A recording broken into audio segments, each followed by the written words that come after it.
Io studio ingegneria informatica prevalentemente perché l'informatica è sempre stata una mia grande passione.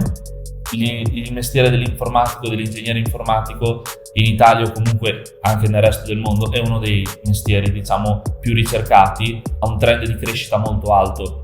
Data analyst, data scientist, cyber security analyst. Allora, per quanto riguarda data analyst e data scientist è esattamente quello che volevo fare. Sono praticamente sicuro per quel che riguarda la domanda del lavoro, sono un po' meno sicuro per quanto riguarda lo stipendio, ecco.